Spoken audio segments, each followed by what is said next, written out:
I was born on a small cabbage farm just outside of Racine, Wisconsin on April 14th, 1900.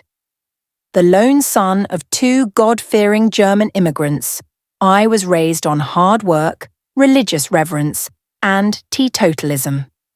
My parents first moved to the United States in August of 1898 with the hopes of building a better future. Unfortunately, they quickly found that the American dream was little more than that, a dream. After the farm failed, my father blamed himself, saying he just didn't have the agricultural acumen necessary to make American soil work. I, on the other hand, always thought there was something else at play, something that was a little more abstract, and maybe even a tad bit fantastical. I was 5 years old when I first heard of the Kramer family curse. Coming from a devoutly Catholic household, I didn't usually put much stock in things like curses and hexes. But when it came to this one, I was a full-blown believer. Ever since the reign of King Frederick the Great, Kramers alike have reported all kinds of mysterious misfortune. Bewitched brothers, possessed parents, accursed aunts, you name it. So, naturally, when the farm went belly up seemingly out of nowhere, I blamed the curse. Despite this belief, I had never actually seen any direct evidence of the curse myself. I had heard plenty of stories and even read a few first-hand accounts, but outside of that, I had never actually seen any physical proof. Heck, not even my father had. But that all changed on Christmas Eve 1911. Mother and I were sitting by the fire reading Als der Nikolaus kam when I first heard it. "Papa!" I yelled, spilling out onto the snow-covered lawn.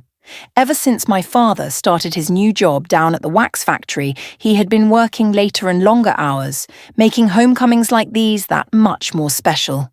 "Mine's own," an unfamiliar voice cracked from somewhere out in the shadows. I stopped dead in my tracks. "Who's there?" I called out. The voice was dry and ancient, like it belonged to a centuries-old corpse. "Da ich bin," it moaned. "Papa!" A bright beam of moonlight peeked through the adjacent tree line, illuminating a small sliver of ground before me. "Show yourself," I demanded, unconvinced. I thought I could make out the silhouette of a man over by the barn, but couldn't be sure. Sometimes the eyes see what they want to on these deep, dark, wintry nights. "I'm warning you," I yelled. But before I could even finish my thought, a half-slumped figure stumbled into view. Who are you?" I trembled. It might have been draped in my father's red plaid jacket, denim dungarees, tweed flat cap and pale white skin, but it wasn't him. "Dein Vater," it croaked. It couldn't be. My father was full of life and vigour, meanwhile this thing looked freshly exhumed. "Liar!" I barked. It took another step forward, further exposing its falsified figure. No, I stammered, taking a few steps back. Its eyes were bloodshot and dull, its face scraggly and twisted, and its stature stooped and stunted. "Calm her," it groaned. And to top it all off, a sickly sweet stench wafted from it. "Don't come any closer," I pleaded. "I'm warning you." But it just kept coming, slowly shuffling towards me on its long, shaky legs. Step, hiccup, step, hiccup, step, hiccup, step, hiccup, step, hiccup, step, hiccup.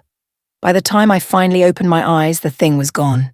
All that remained was a fresh trail of crusted footprints in the snow. Good Lord, I sighed, taking a deep breath.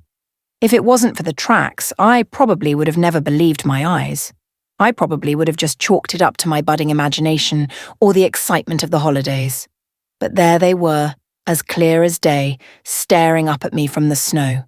"Hello?" I called out, trying to regain my bearings. The footsteps snaked all across the front yard. "Is anyone there?" I called out again.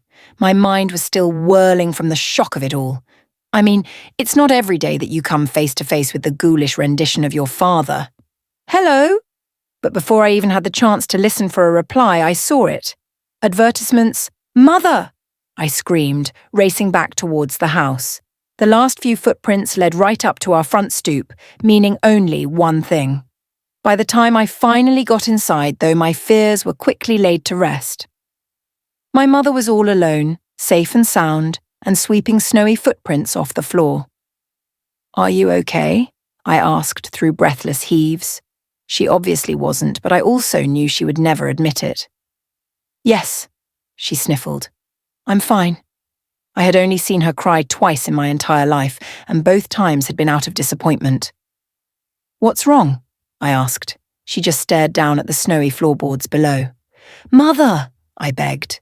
It took her a moment, but she finally snapped out of her discouraged daze. "Your father is just under the weather," she quivered. Her lie was as obvious as her tears. "You have nothing to worry about." But an oddly familiar pair of moans stemming fro